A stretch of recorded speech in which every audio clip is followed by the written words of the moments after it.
I greet you today, Jax Andre and Kyle Christian, on this wonderful occasion. I hope that this will be the most memorable day of your life. So this day, you will profess your love for each other, before God, before His church, before the people. And all of those present here will be witnesses of your love. It's so obvious, forever calling us. Kyle Christian, do you take Jax Andre here present for your lawful husband, according to the right of our Holy Mother, the Church?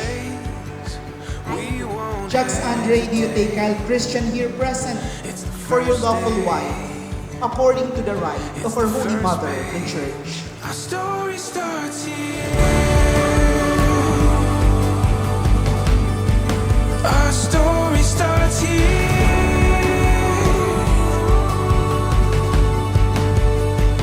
Before our eyes, now we find it all becomes so clear. Our story starts here.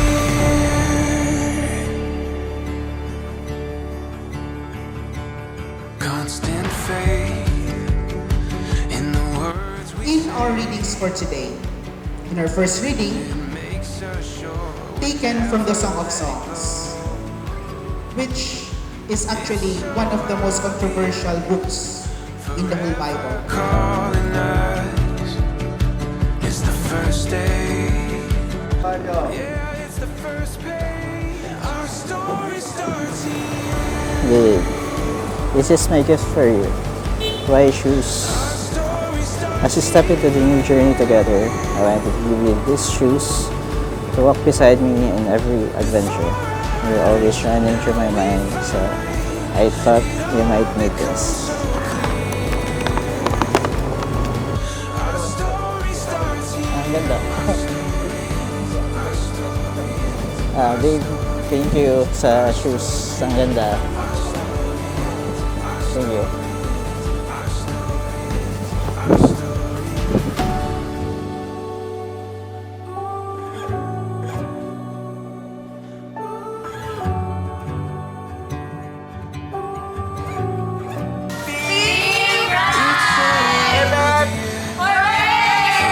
They're calling us. It's the first day. Yeah, it's the first page. Our story starts here. Our story starts here. Our story starts here. Babe, sa bawat paglipas ng oras, kasama mo ako sa mga alaala at kwentong ating binuo. Ang munting regalo na ito ay simbolo ng ating paglalakbay na puno ng saya at pagmamahal. Naway sa bawat maisip mo ang mga sandaling pinagsaluhan natin at mga pangarap na hinahanap natin. Mahal kita at lagi kitang aabangan sa bawat segundo. Ah. Lagi mo din tatandaan na love kita. Kahit anong mangyari, magsasama tayo hanggang Saudi. Yan. Hindi! Ayoko. Gusto kong pinaka-analogy, no, na magagamit natin, illustrating po yung marriage is like a journey. No, si Jack ang driver, pasahero niya sa tabi niya. Kung left-hand drive, so sa kanan niya si Casey. So, minsan naman, kung right-hand drive, balik na rin lang natin, si Jack ang nasa kanan, si Casey ang nasa kaliwa. Akala ko ligtas na ako. Pero natutuwa ako sa mga sinabi ng aking kumpare, si attorney. Totoo yung mga joy na yan. Ako maraming joy pero wala pang asawa. Pero ang maganda lang dito, kanina, yung nakita ko kay Jack at Casey, isang pagpapatunay na talagang may forever at talagang may pagmamahalan. Simula kanina sa simbahan, pagpasok ni Casey, ni Jack, talaga yung ngiti nila. Kitang-kita niya na nagmamahalan sila. At nakikita ko rin na talagang they're so in love. Talagang pati yung sa halik. At saka si Jack, minsan hindi po lumingon sa likod, tumingin sa pintuan kung may susunod. Pero sabi ko nga, I've been witnessing occasions like this. At minsan nga awkward kasi ako wala pang asawa tapos nagbibigay ako ng advice. Napahipi ako kanina habang nagpapasok ka. So, sabi ko, this is it. Ako mag-ibig, pero magmahal talaga ako para sa imo, Casey. Si Casey mo kaya, shy type siya. So, ang deserve mo maging maugma. Kumbaga, ano ito, tinaram na rin boss ni attorney, ni director. Ang advice ko lang, put God in the center of your relationship. Aniyon lang ako, aniyon lang si lola mo. Lola na, ninang pa. Pwede pa akong lola pag nag-akit ka mo. Lola pa po na ako, kaya good lang. Jack, ang Casey nag-agong kakigwapo. Jack nag-agong kakimagayon. Aliyo ng selos. Iyo, number one na nagiging kalaban kang sarong relasyon, selos.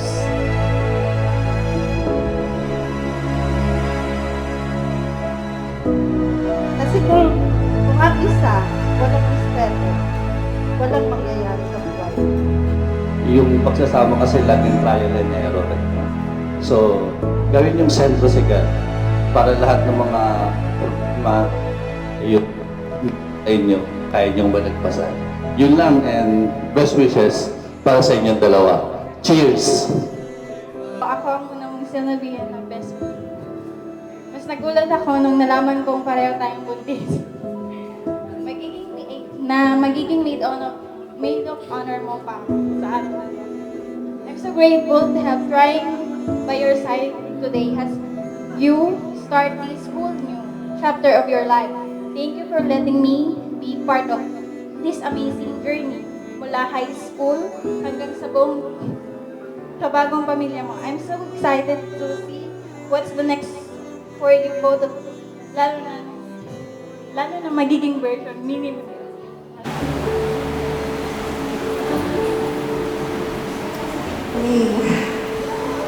Nakikita nga ako. Pili ko kasi nananaginip. Akala ko dati sa tuloy-sarili lang may happy ending. Sa pili ko lang may kinakasal. At akala ko sa pili lang may magkakatulugan. Pero ngayon, pinatunayan mo sa akin na lahat na nakikita ko ay balik mangyari sa totoong buhay. As I stand here today, I can tell that remember the first time we met. We met back in college. Sobrang awkward ng moment kasi classmate kita noon. I was so nervous to talk to you, pero kasi sa many years, everything is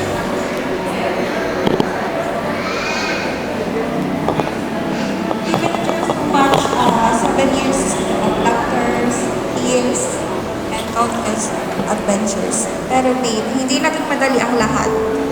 I remember how my parents and my lola were strict about me having a boyfriend at that time. Sabi nga nila, magtapos ka muna sa pag-aaral. I was torn between following the rules and followed my heart. But I chose you because you showed me that what love really means. Of course, we faced challenges that tested our relationship. There were times when it felt like we were going in a direction. And I often worried we might never get our back to each other. But each time I look at you, I realize just how much I wanted to fight for us. Kyle, sa loob ng 7 taon magkasama tayo, mas napatunayan ko na ikaw ang kayang magpasaya, magpakilig at magpakulit sa akin. Alam natin marami tayong pinagdaanan, pero hindi tayo ngayon. Mas matatag, masaya, at mas ready harapin ang mundo ng magkasama. I vow to stand by you no not just through the good days, but especially on those days na kailangan mo nakakampi at kakalito. I promise to be your number one fan, kahit alam nating hindi naman palaging panalo. Lagi ako nandito para tawanan ka. I mean, palakasin ka kahit medyo napipikon ka na. I vow na laging mananatiling sweet kahit na in reality, lagi ka kasama. Kapag magulo ang mundo, ipapaalala ko sa'yo na kaya natin. Kapag masaya ang mundo, ipapaalala ko rin sa'yo na tayo ang gumawa ng mga moments na yun. I vow na sa kahit anong adventure natin, kahit ba nagkukulitan tayo tungkol sa kung sino ang magtutupi ng labahan. Palagi kong pipiliin na magkasama tayong harapin ang lahat. I promise to love you every day as passionately as I did nung nakitang nakilala. Walang araw na lalampas na hindi kita pipiliin kasi ikaw lang gusto kong makasama sa masaya, sa malungkot, at sa nakakatawang parte ng buhay nito. I vow to keep you laughing kasi gusto ko makita kang masaya, lalo na sa paborito ng Jollibee Chicken Joy.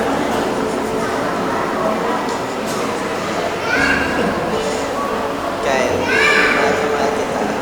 Walang kasiguraduhan kung sino talaga ang magtutupi ng labahan sa araw-araw. Pero sigurado ako na ikaw ang pipiliin kong partner habang buhay. I vow to stand by you through the laughter and the tears. At kahit pa hindi laging malinaw ang takbo ng mga bagay sa buhay natin, klaro sa akin na ikaw ang goal ko, ang life partner ko, at ang forever ko. I love you.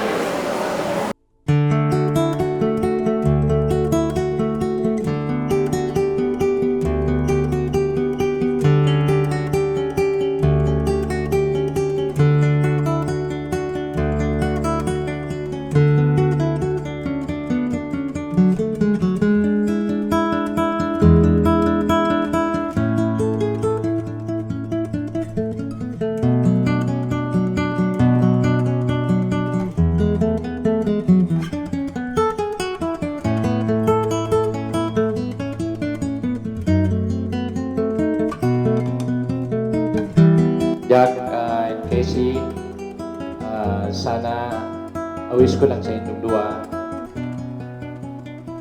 Sana give and take lang ako. Araw lang nito si mother and father mo dyan. We live longer. May forever talaga. Pag give and take always. Pag ba lahat ng isa, kulang isa. Minsan kita magamaribog sa araw, pero natural mina yan. Pero nag-i-rewind, pero after that, slow motion lang, balik to cool weather. Yan lang ang masabi ko sa inyong dua. Intercedes for us, leading us to God, just as He helped the couple in Cana. That not to be embarrassed, but rather put their trust in the Lord, who will provide everything that they ask for. Be devoted to the Blessed Virgin Mary, and ask her to lead you to her son Jesus. So, Jax Andre and Kyle Christian, my wish to you is ad multos annos. That is the traditional Catholic greeting. To many years of loving, serving, and be committed to each other.